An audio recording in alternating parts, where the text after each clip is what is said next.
this may be fairly new to some of us, or at least maybe we haven't explored it to the extent we're going to in here. If you're anything like me, you're going to find this really fascinating.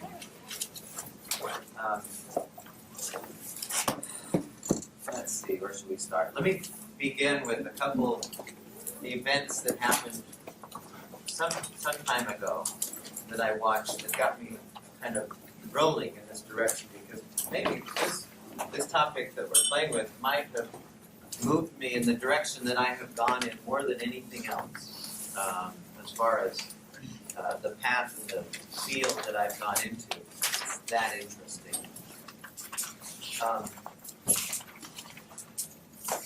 I remember it was 1976. I believe that was the year. And I was watching the Olympic trials. They were getting ready for the Olympics. And there was a guy. Well, is anyone here? Brandy, you're a track star, right? Has anyone in here ever done any high jumping? Have you ever tried high jumping, Scott? You have? When you high jump, I mean, when you tried doing it, how did you do it? I mean, like still life? No, like what? Did you do like the barrel or the Fosbury? I did the Fosbury. Fosbury, okay. Prior to, I don't know when the Fosbury came about, but in the early days of high jumping, when somebody would high jump, everyone knows what I'm talking about. They've got the bar there, and in the early days, they would run up to the bar, and they plant, and they come over the bar like this. They called it the barrel roll, right? And I don't know, it doesn't matter how this evolved exactly, but there came a guy by the name of Fosbury who realized that if you went and hit and came over like this, you could jump quite a bit higher, which is the way everybody high jumps today. Right? Everybody who's a high jumper, they use this particular technique. Nobody uses the barrel roll, what I learned when I was in elementary school back in the 60s or the 70s. Well, I was watching the Olympic trials, and there was a guy by the name of Dwight Stones, which I don't know if any of you remember. Gary probably does.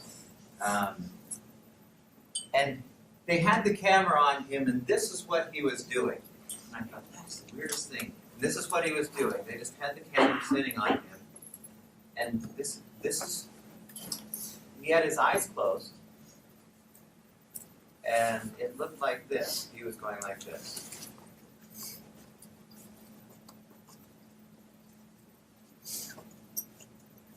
And pause for a minute.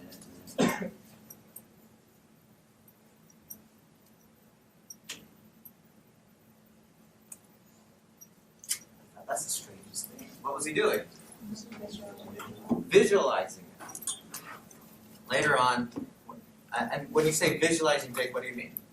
Seeing himself. Right. In his mind, he's seeing himself do it. Few years later, there came along a guy by the name of Greg Louganis. Easily one of the best divers of all time. He was. Nobody has done as well as Greg Louganis did. And they had to, on one particular meet, they were watching Greg Louganis on camera, and he did this dive. You know, it was a platform. He did both the bouncy one, what do they call that? The springboard and the platform.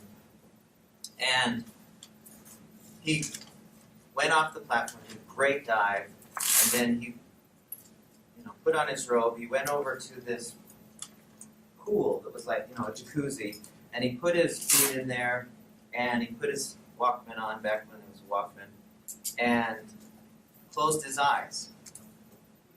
And the people who were talking were going, that's the strangest thing. He's sitting there with his eyes closed. And they asked him later on, I said, what are you doing when you're sitting there with your eyes closed? And he said, visualizing myself with doing my next dive. He said, I see myself flipping and twisting, and I see myself going into the water. I visualize no splash. I see the judges putting up the 10s or whatever. I'm seeing this clearly in my mind.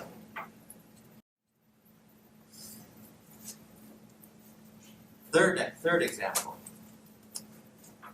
and I know these are a little bit dated for you, but I think most of you remember Jack Nicklaus. He said he never steps up to the ball to hit it without running this mental movie in his head of exactly where he wants the ball to go. You know, he doesn't just take out his club, sit down, and just whack. He in his mind at some point prior to every shot, he doesn't worry about how he's going to hit it. He's already got that program.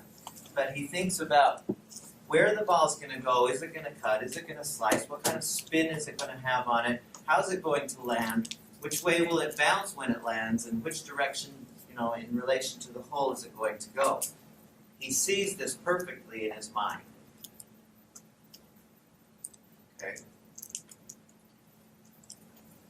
We find athletes all the time who talk about this process of visualizing and seeing themselves do something before they actually physically do that. Now, what is the science behind that? What is the psychology behind that? Why would they spend their time? I mean, why would they're not doing it? Why would anyone consider wasting their time if you didn't know any better? Why would somebody think, well, you're not doing it. Why would you waste your time doing it? What's the psychology behind that? No? Yeah. We used to do that in basketball when I played, and what it would help me with is just focusing on getting my brain and everything else focused on the game and focused on what I was going to do, how I was going to do it. How did it do that? Distracted. How was it able to do that? When you what kind of things would you think about? I would picture myself, getting the ball and then doing a layup or shooting it, or I would. Would you see yourself shooting it or making it? Would you see the ball going in the hole as well? Okay. And then I would focus on the sounds of the net swishing. Oh, okay. And when I, the ball bouncing when I was dribbling. I would focus on that. Why would you do that?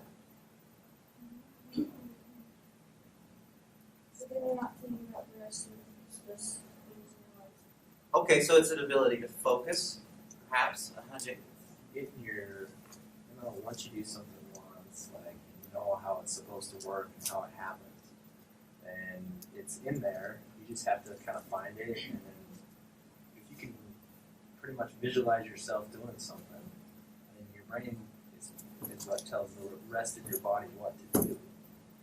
So if you can visualize it in your mind, and then once you're about to go do the same exact thing that you visualized, then it's going to work the way you did. It's interesting that you say that because there was a study that was done at MIT, and this was reported in a Reuters news story about this particular study. And the title of the story was, "See it, imagine it, it's the same to your brain." Okay, did you catch that? So our brain, what we're going to talk about today, some aspect of our brain does not know the difference between an event we have out here and an event we create in our picturing mind, in our imagination. It doesn't understand that there's a difference between the two, mostly. Not always, but mostly. And so when White Stones is, when he's doing this, running around in his imagination, planting and going over, and he's doing it successfully, what's triggering in his brain? What kind of things, when you do something successfully, what starts to happen in your brain with respect to that thing? Your brain is getting motivated to do those specific actions. Okay, that's one thing, is you get you actually do create that muscle memory, and I'll show you a really cool study. Your brain instantly, when your body is more confident. Yes. And as confidence increases, performance increases. There's a direct relationship. As confidence goes up, so does performance.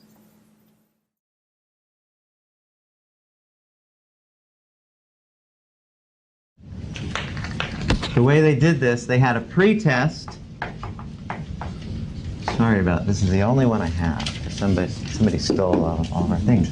They had a pre-test where everybody in this study shot 100 foul shots. Okay? Group 1, 100 foul shots. Group 2, 100 foul shots. They shot 100, and they wrote down how many each person made. So let's say that David's up there and he's shooting and he makes about 97, probably what he could do. I get up there and I could make 14, probably. But they averaged the whole group and they got a number, and it was pretty close. All 4 groups got the same average on the pre-test.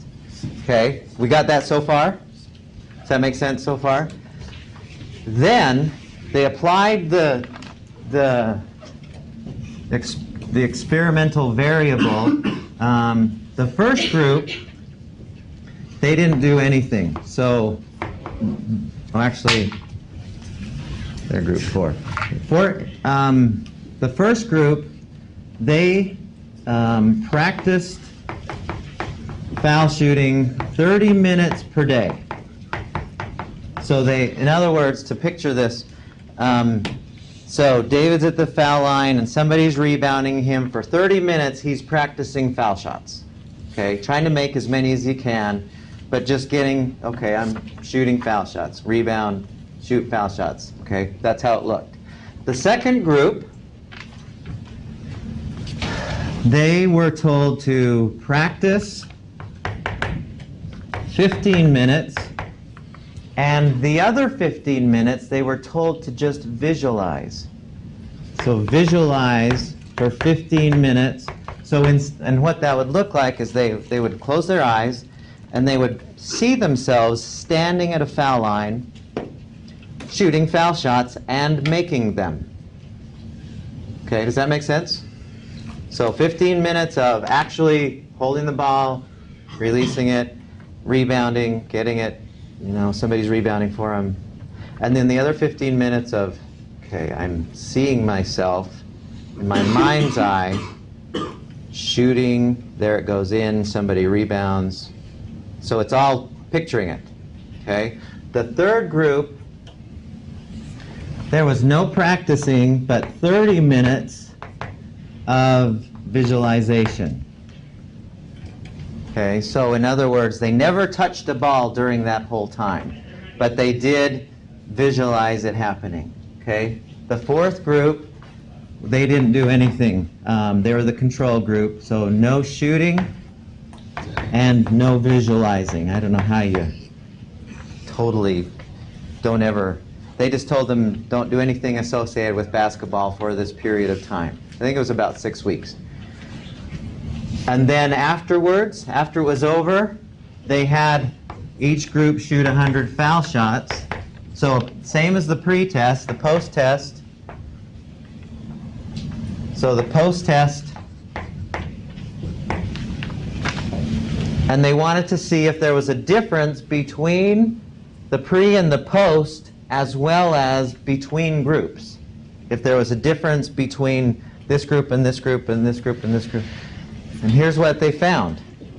At least for the pre and the post, every one of the groups improved except this group. This group, actually, their score was less the second time than the first. Okay? Not very much, but it was enough for them to report it. Now, which group do you think improved the most? Group 3. I think it's group 3. You think group 3, they never touched the ball one time? Yeah, That's why I think that it's group 3. I think that's why it's so crazy. They never fail. Okay, hold on to that idea. This actually was number 1. Oh man. the group that both practiced and shot. This group, you're correctly saying, was number 2, and this group was number 3.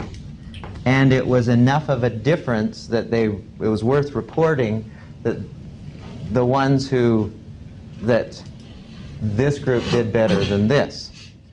Now, how is it possible that the group that never touched the basketball did better than the group that totally did? How is that? Why does that make no... To me, first, when I first heard this, I went, that's not logical at all. You've got to get the feel of the basketball, the feel of the ball in your hand, the weight, the trajectory of the shot. You know, you have to get a sense of that, and you never touch it during this. Well, how could we explain that? What is the explanation? You were saying there is no difference between imagining and actually experiencing in your brain. So they're just imagining how to do it. And you said before, what were they imagining? Not failing. Right.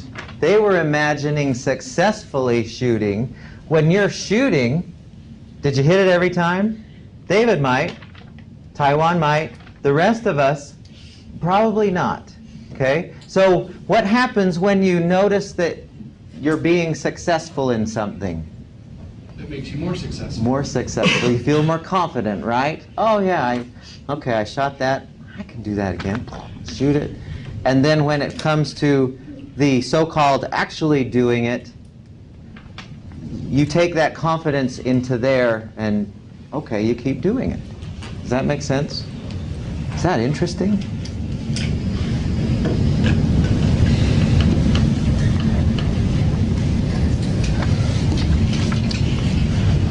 I want to try this little experiment.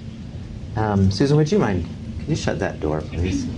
I want you to take everything that's in front of you and just move it off to the side, and then sit in your chair so that you can put both hands on the table in front of you.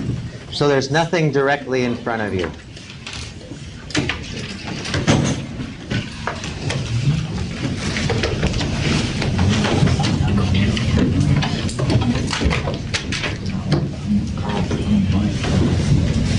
So you're going to need a little right in front of you space. So if you went like this, you're not going to hit anything. Now, we're going to go through a little tiny closed eye process. You're going to close your eyes with this. Don't peek, don't open your eyes. I'm not going to do anything weird to anyone. But I want you to just be as playful and carefree with this as you can. Don't take this seriously. Okay? I'd like you all to sit up so that your butts are in the back of your seats, so your hands are on the table in front of you. Okay? Now, here's what I like you to do. I like to close your eyes. Keep them closed, and you're all experts at that. Now, what I would like you to do for just a moment is I would like you to imagine that there is a big, ripe, yellow lemon sitting on the table in front of you. It's, you know, a little bit bigger than a baseball. And if you look down at it, you notice that it's remarkably yellow. And you might even put your hands down for a second on it and just kind of wobble it. If you push down on it on one side, you notice that it wobbles, and then you let go and it stops wobbling. And do that for just a minute or two, or a second or two. Just kind of get a feel for this lemon, this yellow lemon on the brown table in front of you. And then go ahead and just kind of pick it up. Just pick it up with one hand. Pick up the lemon in one hand and maybe kind of toss it from one hand to the other. Get a feel for this yellow lemon, and take both hands and just kind of feel how it's bumpy. It's both very smooth and it also is bumpy, and just kind of sense that and notice how on both ends of this lemon are little knobs, and you kind of think to yourself, well, that must be how it hooked to the tree. And you can see how you can kind of sense the weight of it as you hold it in one hand, and so just kind of tune into this yellow lemon and contrast it to the brown table in front of you. So I'd like you to put the lemon down. Just let it, and notice how it wobbles just a little bit and comes to being still. And so now what I'd like you to notice is there is suddenly in front of you, next to the lemon, a very sharp knife. It's a really, really sharp knife. And what I would like you to do is just carefully grab the knife, not on the sharp end, but on the handle.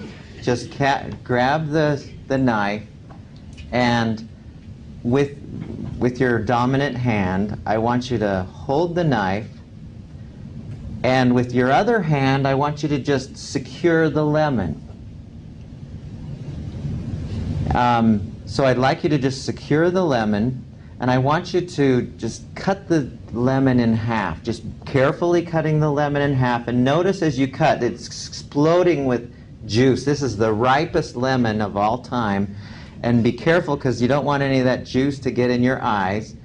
And just carefully cut through it, and you notice as you cut that it separates into, and the two pieces wobble, and you let go of it, and now you're just holding the lemon, or excuse me, the knife, and the two halves of the lemon are in front of you. You can see the juice just oozing out, and you can see the different colors of yellow, the inside compared to the outside. And as you look at it, you also notice that there's little compartments inside the lemon. And so just kind of drop your knife for a second and pick up the lemon and just bring it up to your nose and just smell and take in the whiff of this lemon, and notice how very lemony this lemon is. Just really take another deep breath and notice how very lemon. You can feel the juice going down your hands because it's so juicy still. It's just unbelievably juicy. And so you put the lemon back down on the table. Just let it kind of wobble to a stop. And pick up the knife again. I'd like you to just take one of the halves of the lemon, and I'd like you to cut that in half again. And notice how the juice is just spitting all over the place.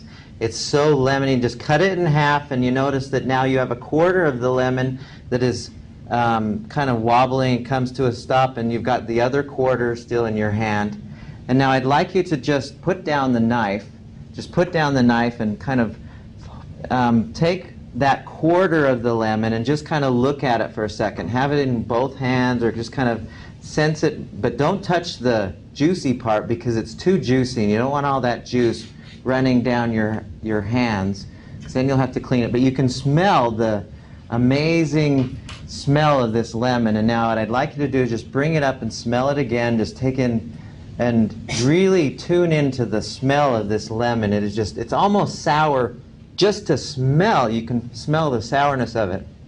And it's, you can see the yellows, and you can sense the size of it. And now what I'd like you to do is I'd like you to open your mouth, and I'd like you to put the inside of the lemon in your mouth and take a really big bite. Just take a big bite, and it's the most souring bite you've ever had. It's just exploding with flavor of sour in your mouth, but you like it, so you're okay with the sour, and so you take another big bite. Just take a huge bite, just clamp down, and the juice just explodes in your mouth. And now open your eyes. Okay, how many have saliva going right now? How many are like, can somebody let Mary Kay in now? How many have, raise your hands, how many have saliva going in your mouth? Now, why, physiologically speaking, why does saliva happen when you eat a lemon? Why does it naturally happen that we have saliva happening whenever we eat a lemon? Too acidic. Okay, that it's to kind of offset the acidic nature of the lemon. It's also part of the digestive process, right? Okay, now, I'm looking around and I don't see a single lemon. There ain't one lemon in here. How many of you really felt like at one point or another that there was really something going on there. I mean, and some of you was like, whatever.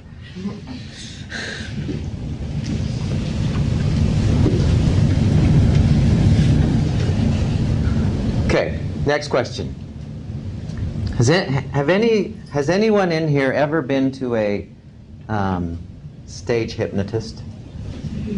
Wow, a lot of you. Has anyone ever gone up on the stage? 1, 2, 3, 4. The 4 of you. Okay, do you mind if I ask each of you some questions about that? Are you okay with me asking about it? Are you okay? You have too, Bobby? You've been? And Sarah, you have? I have too. You have? Okay. So, for the 4 or 5 of you, the 5 of you who went up, does anyone not know what I'm talking about when I say a stage hypnotist? We all know what that is. Okay. So, you see that go on. You see that where the person goes up there, and first of all, how did you get on the stage in the first? I mean, why was it that you were one of the 10 or 15 people or 20, however many, that got on the stage and everyone else in the stands in the audience didn't? Do you know? What did you do? Did you volunteer to go up? Yeah, it happened at our senior party, and we just basically got to run up on stage and like fight for our chairs. Oh, so you voluntarily went up? Yeah. Okay. Do you remember how you went up there? Same thing, Bobby? Same? No, mine was they thought it would be funny. So. So somebody else brought you up there? Yeah, like it was like kind of a senior thing too, and like everyone was raising their hands, and like people were like pointing at me. Oh. You were forced to go up? Kind of. I Okay. wanted to too. So. Do you remember? I volunteered. You volunteered, okay? He had everybody in the audience do like a hypnosis drill, and he came through. Meaning? Like, I don't remember exactly We that. had them go like this, Yeah. and like how they're like this. And We try did to, something like this, and like your hands are glued together. You're trying to pull your hands apart, and he came through, and the people that he could tell were really into it. He pulled you up, right? That's how it was when I was in high school, and the times that I've seen it in college. The same kind of thing where, and he did it every year. It was I don't know if it's the same guy, but one year he said, okay, he had everyone going like, okay, your hands are stuck together and there's glue, and he was kind of talking how I was doing with that lemon thing, and he says, okay, now you can't possibly separate your hands, and I went. But there were other people who he said, okay, the girl next to me went, I can't get my hands apart. And she, okay, you're coming up here, right? And that's how it frequently happens, unless you volunteer, which is the other way. Now, when you were up on the stage, the 5 of you, 6 or whatever, did you do anything that you probably wouldn't normally do on a stage in front of a group of people? Absolutely. Yeah. Like what? We like played butt drums to wind. Butt drums? Yeah, you like turned around and you like slapped your bum, and like you were into it. Like it was like you're a legit rock star drummist. On your rear But end. like everyone could see you. Like you weren't facing like this way. Like they saw your behind, and it was So that's one thing you remember? yeah. What do you remember? Yeah, I sang. You sang. Yeah. I was an all-star. What did you sing? I don't even remember. You don't remember? But you know you did? Well, they told me after. Oh, you don't remember it. You don't remember. Do you remember anything that you did? But you know you did stuff. Well, yeah, that's what it's called. Okay. I've seen one before, and I know what they used to do. Do you remember what you did, Bobby? Honestly, I wasn't really hypnotized. So you were just up there for, okay, and Well, I was trying, but it just didn't. Kind of like it was just like. whatever. Okay, so, okay. Well, I was getting hypnotized. He was like doing the temperature thing where it was getting really cold and everyone was shivering and oh, it's getting really warm. Mm-hmm. And then he said sleep, and the girl next to me took me out and I snapped out of it. She knocked you in. Oh yeah, she was Boom. like on my lap and I was like, Yeah. okay. Okay, so you were out of the hypnotic state, Yeah. so-called, and you're just kind of whatever now. Okay, and what? He hypnotized me into being the world's greatest gibberish rapper. So Gibberish rapper? All I could speak was gibberish. Wow. And that was wild. How did that go for you? I don't remember the actual event, but they videotaped it, so... So you don't recall it, but you saw yourself? Yeah, I've been blacked out. And when you saw that, did you go, there's no way I would normally do that? It's absolutely absurd, yeah. Who was the other one? What, do you remember what you did? I wasn't up there. Oh, you didn't go up. My experience of being in the audience. Who's the other one? Was that everyone? When I saw this, and every time I've seen this, it's the most hilarious evening of the year by far. When I've seen it done on college campuses, I saw it back east when I was in school, and when I was teaching back there, and every time I would make sure that I saw it, because there's nothing so hilarious as watching somebody make a fool of themselves without realizing it. But when I was in high school, and I saw this, and I was one of those who went, whatever. Or that one year they had us, like, one hand's a brick and the other hand's a helium balloon, and we see all these people going like, nothing. It was a crock. I thought, they're making it up, is what I was thinking. And I thought, and so I was in this class. It's called a marketing class, pretty much. It was just a bunch of us who wanted to be in this. It was a waste of a class. But anyway, we had this professor in the class. His name was Mr. Ward, and he was a hypnotherapist. He happened to be able to hypnotize people, and it was after that assembly when we got talking about this in class, and a few of us were like, it's a crock, they're making it up. Even though my best friends, people who I grew up with, and I saw them do things that there's no way that they would ever do, I still felt like they're probably acting. They're probably making it up. And so we started talking about it in class, and he happened to have been working with a couple students in the class hypnotherapeutically. Wow, that's a long word. Using hypnotherapy with them for some emotional issues they were dealing with. So he was using it for therapy. And he asked them if they would be willing to be part of a little experiment. And both of them, one's name was Paulina and the other's name was Judy. And they said, oh, sure, well, whatever. And so the first person, he said, okay, Paulina, would you mind doing this with me? Well, before that, let me go back a little. Imagine for a second, I don't have 2 chairs available, but he said, all right, I need the strongest person in the class. And there, immediately we all looked at Rick. Rick was, easily the strongest guy in the class. He was he was a fullback, and he was just a huge guy, not very bright, but he was an incredibly strong guy. And he said, all right, Rick, what we want you to do is we want you to put your heels on this chair and put your shoulders and head on this chair, suspended, in between, and we were going to time him to see how long he could stay like this, only horizontal. Can you see that? So like planking. Yes. Okay. Yeah, like planking, only without only on his back. Okay? But nothing in between. Takes a little bit of strength there. And so we timed him, so we got, all right, Rick, let's see it. And so we watched him do it, and he goes, all right, he was all tough. And he did it for 15 seconds, and he started to buckle. That's all he could do it, was 15 seconds. And then he said, all right, so Paulina, who happened to be the smallest girl in that particular class, she was just this tiny, she didn't even know where the weight room was. She was the smallest person. I'm sure she never did a single ab workout of any kind. And he said, and can you be Paulina for a second? You don't have to do anything. But, so he said, Paulina, 1, 2, 3, and snapped his fingers, and Paulina immediately went like, you know, you see him do. Is that easy? Yeah. He just went 1, 2, 3, and he said, all right, Paulina, can you hear what I'm saying? Yes. Are you okay? Yes, I'm fine. And then, because she was conscious, but totally relaxed.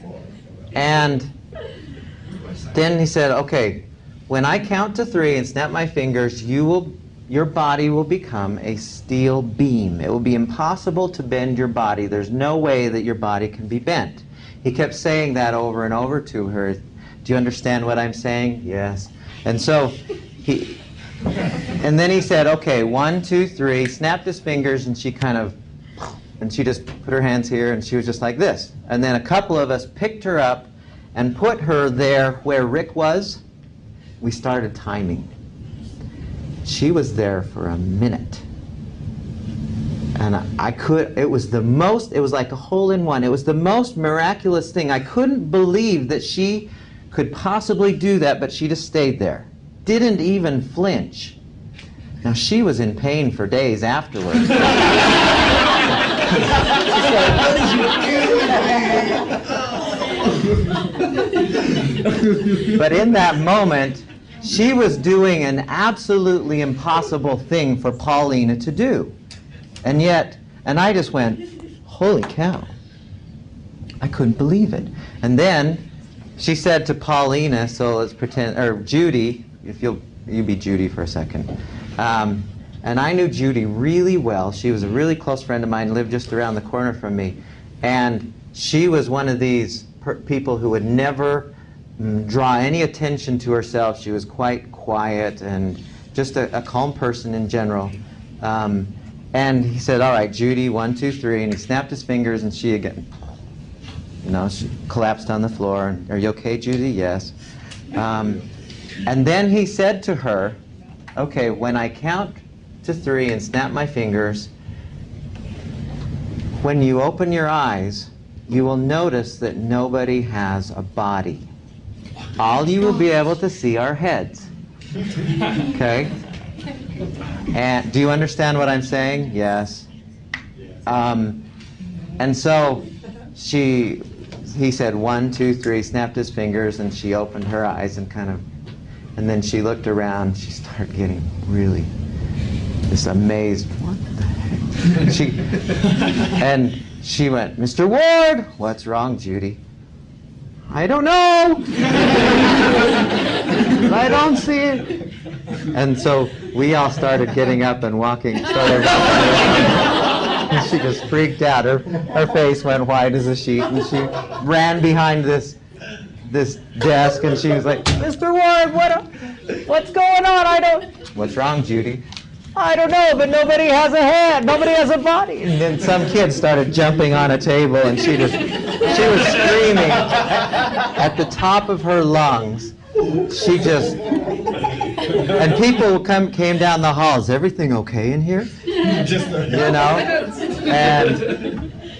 we all, yeah, it's fine. But and she didn't crack a smile or anything. I mean, there's no way that she, under normal situations, would have not, how do I say this? She would have given in. Yeah, she would have dropped the character, or however you say that. She wouldn't have pulled that off. And it was at that point when I said, something is going on in our minds that when you're under hypnosis, that I have to find out about. Because it was absolutely amazing that people were, and in your case, singing at the top. Would you ever normally do that? No, you wouldn't. What? That's my sister's thing. I want to do. Yeah. And yet, you probably did it without thinking anything about it. You just barreled it out, I'm guessing. What's going on? So, no fear, acting like a child. But how does that happen? How does that so immediately kick in that you're suddenly able to do unbelievable things or unusual, uncharacteristic things? And when I came upon a book, over the years I keep reading all these kinds of books, and there was one book I came upon that was called The Power of Your Subconscious Mind by Joseph Murphy. There was another one by Maxwell Maltz that was called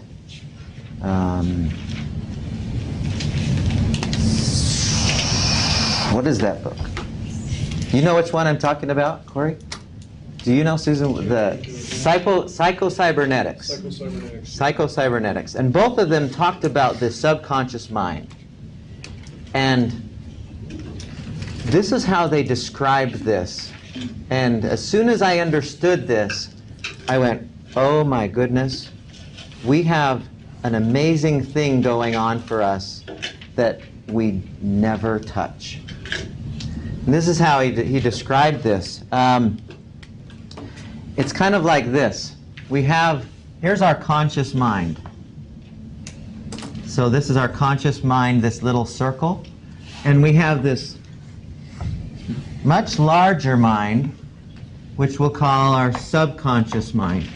So here's our conscious mind, subconscious mind, okay?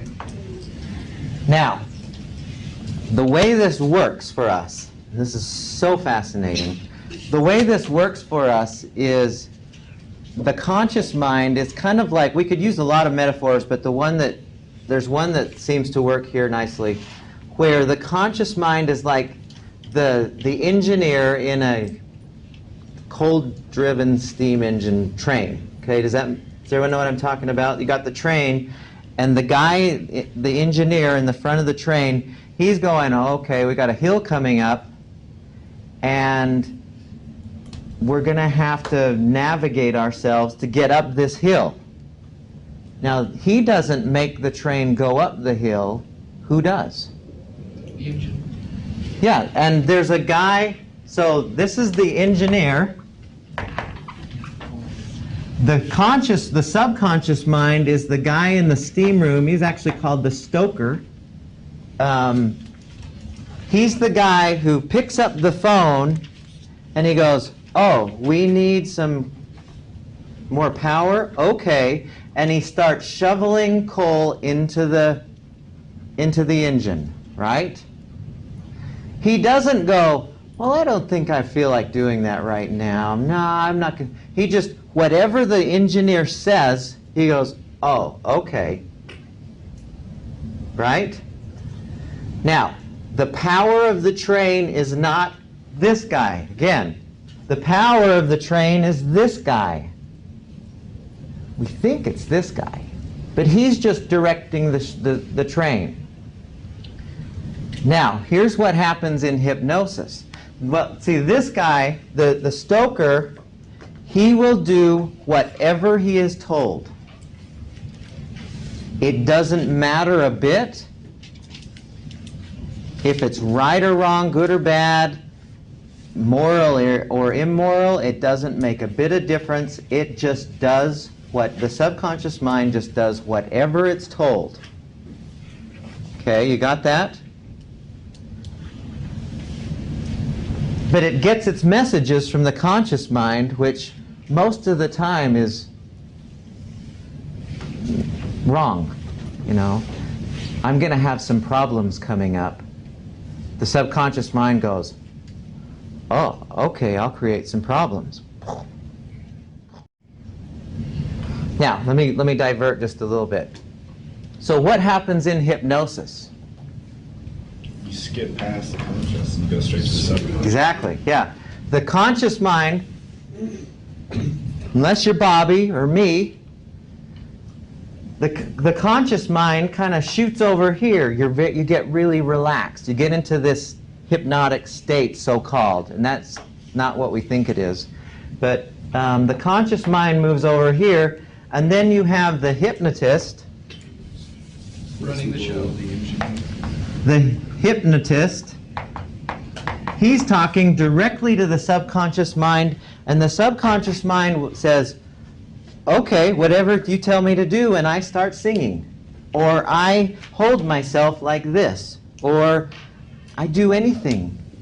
I've seen people who, under hypnosis, totally, that would never do it under normal circumstances, completely disrobe. Disrobe? Yeah. What does that mean? Take their clothes off. Oh. And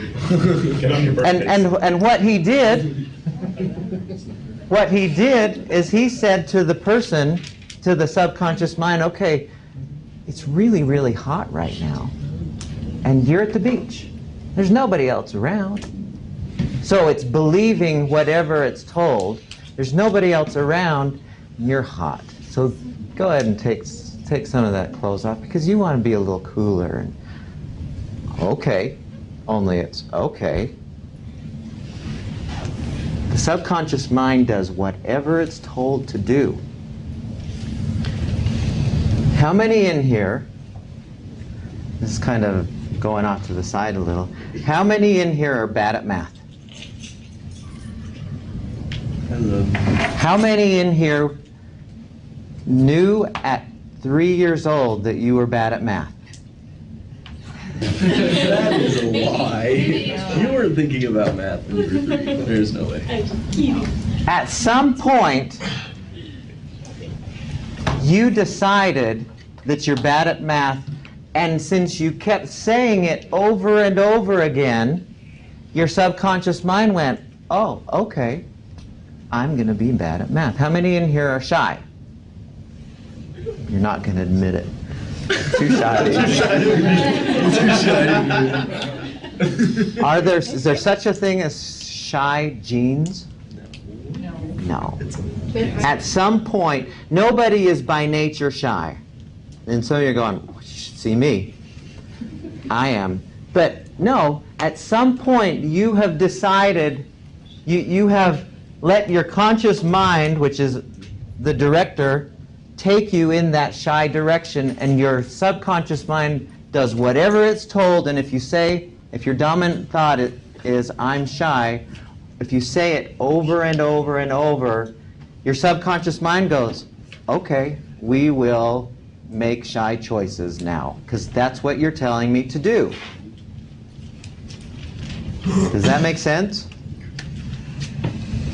You totally create your experience by your dominant thoughts that end up in your subconscious mind that is your reality, that creates your reality. Of that, I'm absolutely certain. Now, we go into that in a lot more depth in the other class. But in this class, what does this have to do with stress? We've told ourselves to be stressed Okay, in certain situations. okay, be a little more specific. What do you mean? Like, I have homework, but I have too much stuff going on, so I'm just gonna zone out and not do any of it, and then it makes more stress. Okay, how does that relate to this? You've told yourself that it's stressful instead of it's not going to be bad. I finished my homework, I'm going to be fine. But instead you're like, oh, homework. So Okay. homework's become the stressor. Your dominant thoughts, really get this down in your heads. Your dominant thoughts create your reality. And if your dominant thought is, I hate this, if your dominant thought is, bad things are going to happen, your subconscious mind doesn't know good or bad, right or wrong, evil or what's the opposite? Good. It does not know. It just, whatever you consistently tell it, it's going to go, oh, okay. So if you're telling me bad things are going to happen, then I will create a physiology that goes along with bad things happening. Julie, can you prevent yourself from getting sick? Say that again? Can you prevent yourself from getting sick? Absolutely.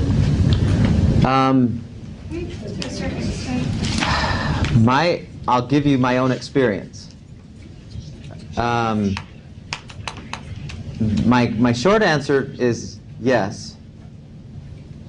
My own experience, and there's obviously exceptions, but my dominant thought is, for sickness, is I consistently tell myself I'm the healthiest person I know. I don't know if that's true or not, but I tell myself that all the time. I say I'm the healthy. When everyone's getting the flu,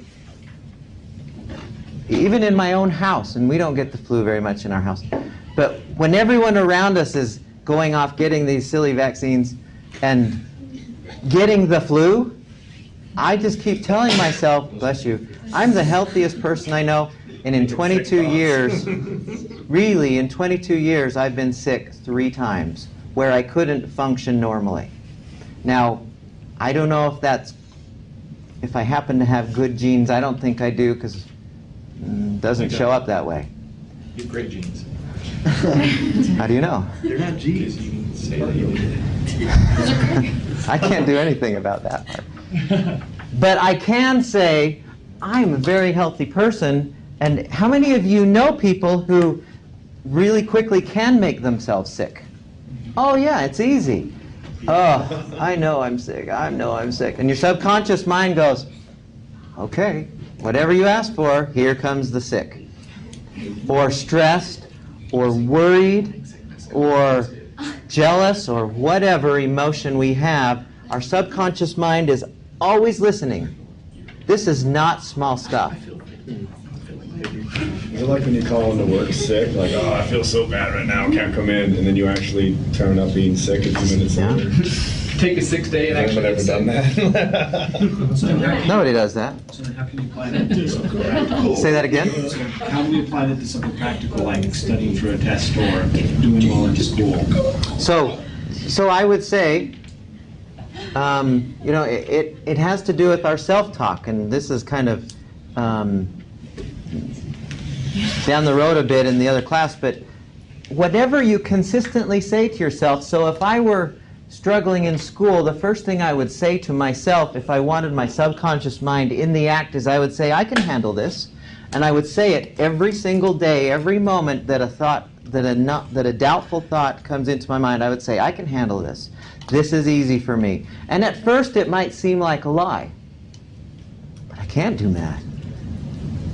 But as you say it more and more and more, your subconscious will go, okay, whatever you're telling me, I don't know anything about the reality of math, but I'm going to make it so you can learn it, because you're telling me you can. Or shy, or, you know, any emotion. I was talking to a coworker about this the other day because we're both married and we both have kids. And we talk about our husbands, and she's always saying, my husband's like retarded, he's such an idiot, he doesn't do this, he doesn't do that.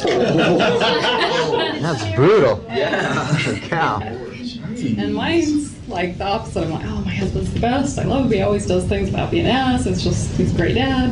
And then when we have other conversations, we'll talk about the things they do. They do the exact same things. Like, he always leaves his laundry on the floor. He always leaves the lights on, you know. Like, I complain about the exact same things that she complains about, but she constantly thinks about things that he falls short on, and I always think, oh, I'm so glad my husband doesn't act like that. He doesn't do this. I'm glad that he does do this, and that's what I focus on. And it's like our marriages are totally different because of it, even though we complain about the same thing. Yes.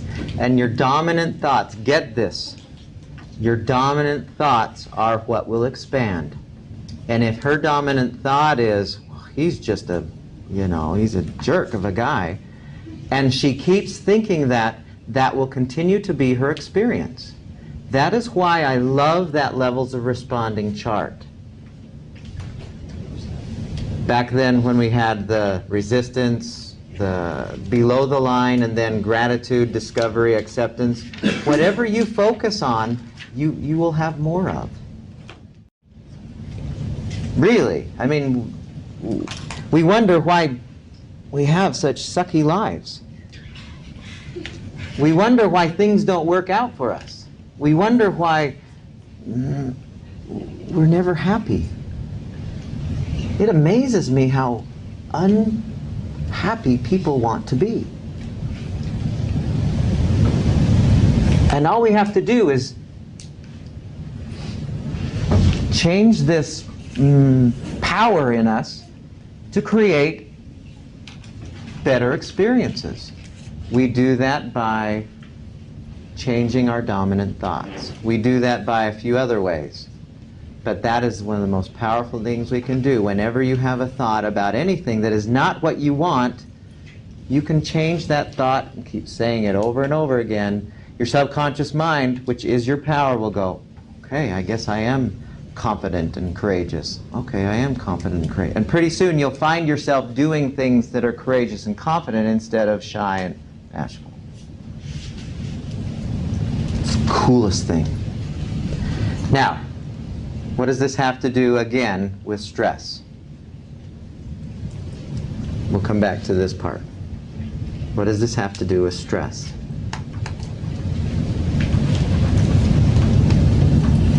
It just makes me think like you don't have to have any of it. Like you don't have to let like that affect you. Like no stress that comes up in your life. Well, you don't have to let that bug you or do anything. You got a choice about it, You is have what you're so saying. much choice. Like you. Yeah. And then you can like change it too. Like you can just, I don't know, like that's just how I keep thinking is like you can change your stresses into positive things. Like every challenge that you're faced throughout the rest of your life, you can sit there and just be like, okay, so you can take this way or that way and acknowledge it and then be like, okay, this is what I'm gonna do. Like you are bringing that to your conscious level so your subconscious can like remove those stresses or improve on them. Good. Beautiful. Very well said. Thank you. That's terrific. I don't know why this happened though, but like every morning I wake up, like every morning it just feel like I can't have a bad day. I just feel. So in your head, you feel like today's going to be a good day. I mean, yeah. You say that to yourself. I like when it rains too.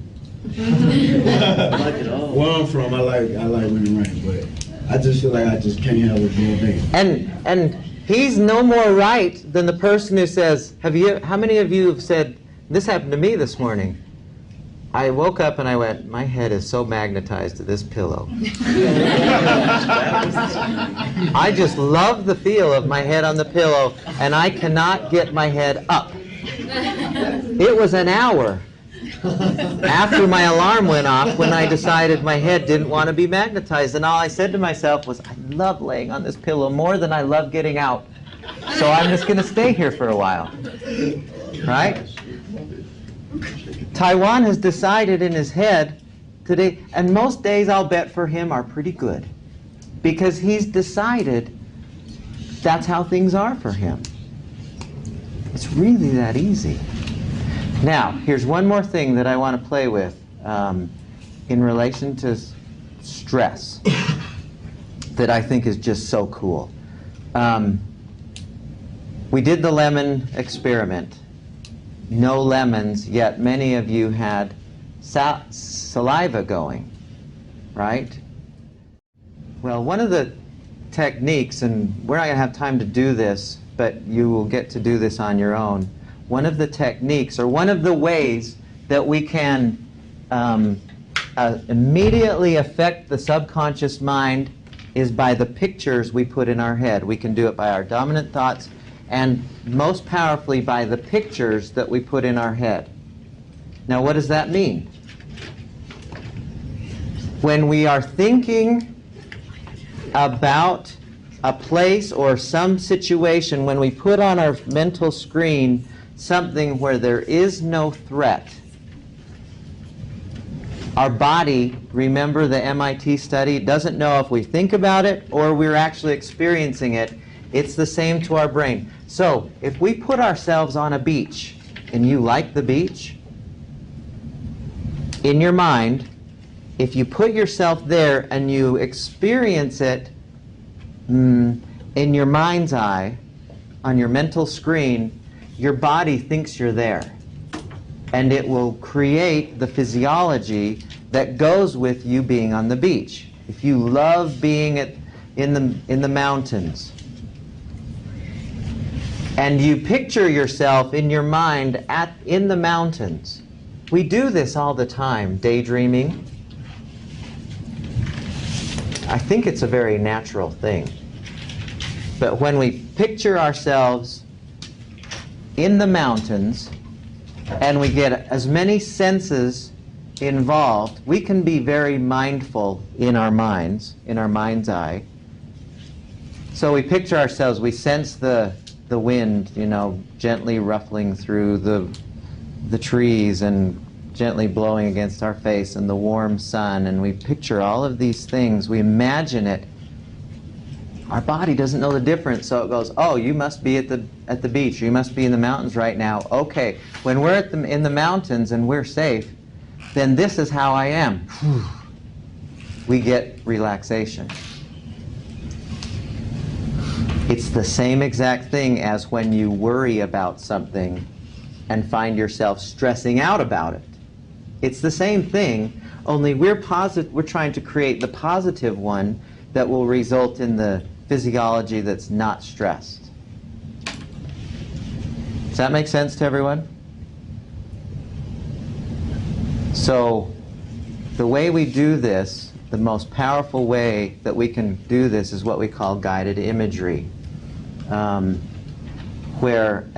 we've set up some actual exercises that you'll do that when you do it, you'll be essentially being hypnotized. I mean, that's essentially it.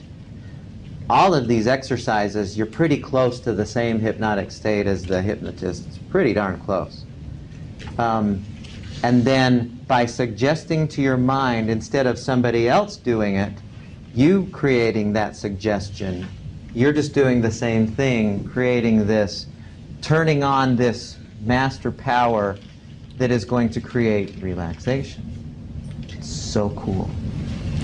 When I first learned this, I instantly fell in love with it because I thought, wow, I have another tool that whenever I'm stressed, I can just think, and I've got places where I go in my mind, and I know as soon as I'm there,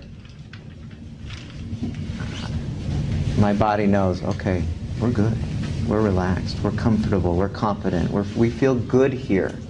You have that power.